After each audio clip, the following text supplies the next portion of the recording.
Assalamualaikum warahmatullahi wabarakatuh. Waalaikumsalam. Ya, selamat pagi, salam sejahtera untuk kita semua. Shalom. Shalom. Bapak Ibu kader yang kami hormati, kita bersyukur kita semua ada di sini dalam rangka mengikuti sosialisasi yang akan disampaikan oleh tenaga puskesmas kepada Bapak Ibu kader yang nanti akan melakukan tugas dan tanggung jawab di lapangan. Mungkin sebelum kita mulai dengan sosialisasi, kita akan memperkenalkan nama saya Ibu Anita, biasa disapa Ibu Ona. Beta sendiri sebagai pemegang program PTM di Puskesmas Masohi. Di pagi hari ini kita punya sosialisasi yang kita akan lakukan di pagi hari ini, yaitu pengenalan kepada Bapak Ibu kader tentang cara pemeriksaan gula darah. Ya. Jadi yang pertama Bapak Ibu kader, sebelum kita melakukan pemeriksaan gula darah, kita harus tahu dan kita harus kenal dulu alat-alat apa saja yang akan kita gunakan pada saat melakukan pemeriksaan. Ya, jadi yang ada yang telah kita siapkan di sini Bapak Ibu, yang pertama handscoon harus kita siapkan. Kemudian hand sanitizer juga. Kemudian alkohol. Ada juga alkohol swab, ini alkohol cair. Kemudian ada alkohol swab yang kita gunakan. Kemudian alat untuk pemeriksaan. Yang pertama ada blood lancet yang akan kita gunakan Bapak Ibu. Kemudian ini alat untuk kita memasang blood lancet. Ya. Kemudian strip gula darah yang akan kita gunakan, karena alat yang kita pakai adalah mereknya EasyTouch, makanya kita juga harus memakai stripnya dengan mereknya harus sama mereknya dengan alat yang kita gunakan. Ya, kemudian Bapak Ibu jangan lupa alat tulis menulis kita juga harus siapkan untuk mencatat hasil yang akan kita catat ketika pemeriksaan gula darah selesai. Ya, Bapak Ibu, langkah yang pertama ini kita langsung dengan demonstrasi. Kalau sudah pengenalan alat, kita langsung dengan prakteknya. Ya, yang pertama kita harus menggunakan handscoon.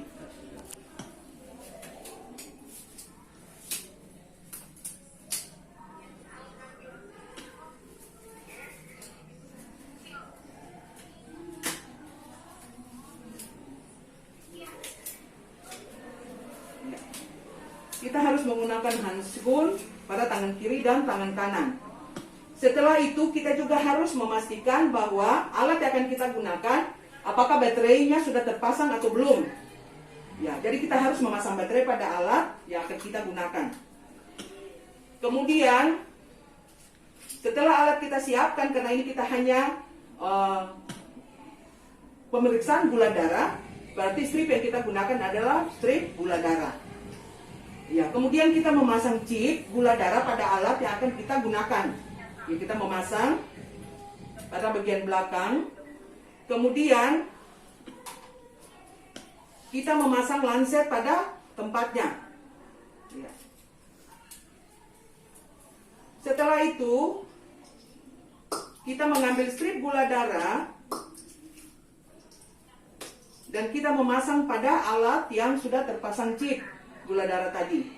Ya, kita pastikan apakah kode yang ada pada alat dia sama dengan kode pada strip atau botol strip gula darah. Ya, jadi harus sama Bapak Ibu, tidak boleh beda. Ya, kemudian pasiennya kita, ya Bapak Ibu bisa dekat sedikit. Tangan kiri ke kanan, Ya, Ibu. tangan kanan yang akan kita pakai. Ya. Sebelum kita memeriksa gula darah, terlebih dahulu kita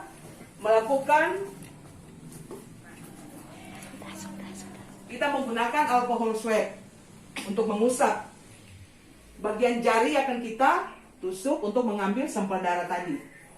Ya, kita harus usap Bapak Ibu dengan alkohol swab. Kemudian kita usap lagi menggunakan kapas kering yang steril. Ya. Jadi tujuannya supaya alkohol tadi itu dia benar-benar kering pada jari yang akan kita tusuk. Ya, setelah itu kita mengambil lancet yang sudah diisi pada tempatnya. Ya. Bapak Ibu juga harus perhatikan di Lancet ini kan ada nomornya. Ya, jangan kita langsung pada nomor yang paling besar, tapi kita harus benar-benar menyesuaikan juga dengan jari pada pasien yang akan kita mengambil atau memeriksa gula darahnya. Ya. Kemudian tangan kiri memegang jari akan ditusuk dan tangan kanan memegang lancet. Ya. Setelah jari yang telah kita tusuk, darah yang keluar pertama kita harus usap lagi menggunakan kapas kering. Ya, kita usap lagi, jangan kita langsung mengambil darah yang keluar pertama. Kita harus usap. Kemudian selanjutnya baru kita ambil. Ya.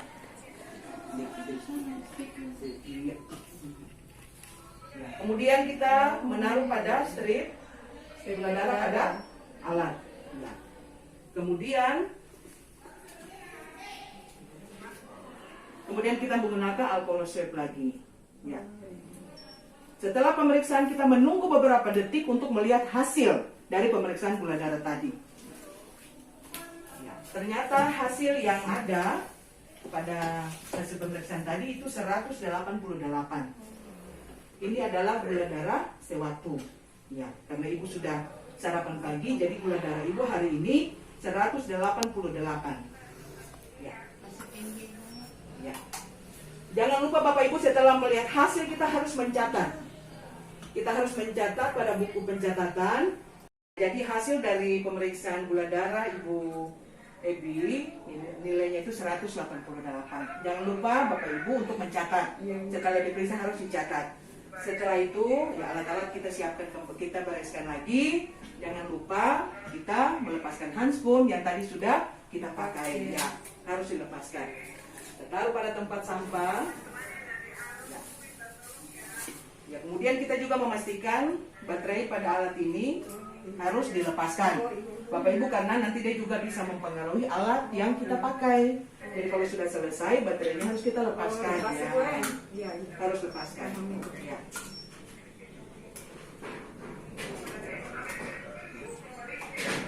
Setelah itu, saya akan menyampaikan hasil dari pemeriksaan yang telah kita lakukan tadi. Tadi hasilnya itu 188 adalah gula darah sewaktu karena Ibu Ebi sudah sarapan pagi, sudah makan pagi. Ya, jadi hasil pemeriksaan Ibu Ebi nilainya itu 188. Sesuai dengan dia punya standar nilai untuk gula darah sewaktu, kalau dengan nilai 188 berarti kategorinya Ibu Ebi itu masuk prediabetes. Ya. Karena untuk gula darah sewaktu ada nilainya, yang normal itu harus kurang dari 100. Kalau di atas 101 sampai dengan 199 berarti itu dikategorikan sebagai prediabetes. Nah, kalau nilainya di atas 200 berarti kategorinya itu diabetes. Berarti seseorang kategorinya diabetes. Jadi hasil 188 tadi berarti kategorinya itu prediabetes. Itu gula darah sewaktu.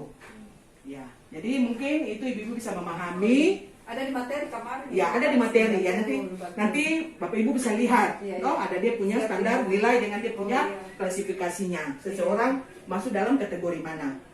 Ya. Mungkin ada yang mau bertanya lagi? Ya Ibu, saya Ibu. Oh, Ibu. Duluan Ibu Ona ya. Iya. Ibu, kenapa tadi Ibu ada hanya usap waktu tes itu satu kali saja waktu taruh kapas tuh. Kenapa Ibu sampai ulang bisa 2-3 kali? Oh ya, terima kasih Ibu Haji. Nah, tadi tujuan kita mengusap yang pertama sebelum kita mengambil atau menusuk jari seseorang untuk mengambil sampel darah, itu kita harus desinfektan dulu. Kita menggunakan kapas alkohol. Kemudian kita mengusap dengan kapas kering. Tujuannya supaya ketika kita mengambil sampel darah itu tidak ada cairan alkohol yang dia bisa bersamaan dengan darah yang akan kita ambil. Itu juga dia akan mempengaruhi nilai hasil pemeriksaan. Ya, jadi kita memakai alkohol swab yang pertama, kemudian kita usap dengan kapas kering yang steril. Kemudian kita mengambil sampel yang berikut untuk pemeriksaan. Jadi itu memang harus menggunakan kapas kering supaya tidak ada cairan yang bercampur dengan darah yang akan kita ambil. Ya. Kalau mengerti Ibu Haji? Mengerti, Ya. Bu. Mungkin ada lagi yang mau tanya? Saya, Bu. Ya, Ibu Ana silakan. Bagaimana kalau ketemu su makan pagi lah, ketemu melakukan tes gula darah apakah berpengaruh atau tidak?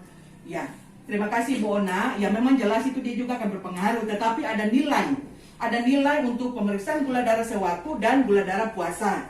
Kalau Ibu Ona tanyakan kalau setelah makan, berarti kita mengambil gula darah sewaktu. Itu juga ada nilainya tersendiri.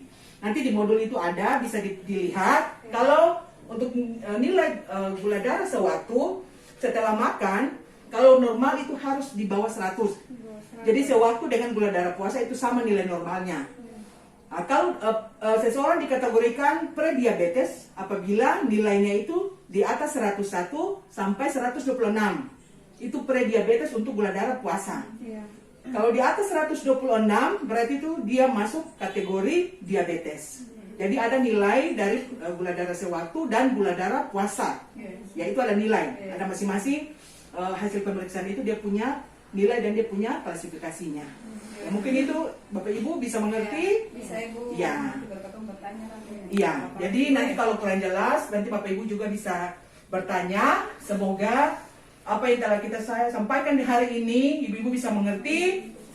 Ibu bisa mengerti dan nanti bisa menerapkannya di lapangan. Ketika ketemu ada sama-sama. Iya. Kami kira itu saja. Lebih dan kurangnya kami mohon maaf. Akhir kata, wassalamualaikum warahmatullahi wabarakatuh. Selamat siang dan salam sejahtera untuk kita sekalian. Salam sehat. Salam sehat. Sehat.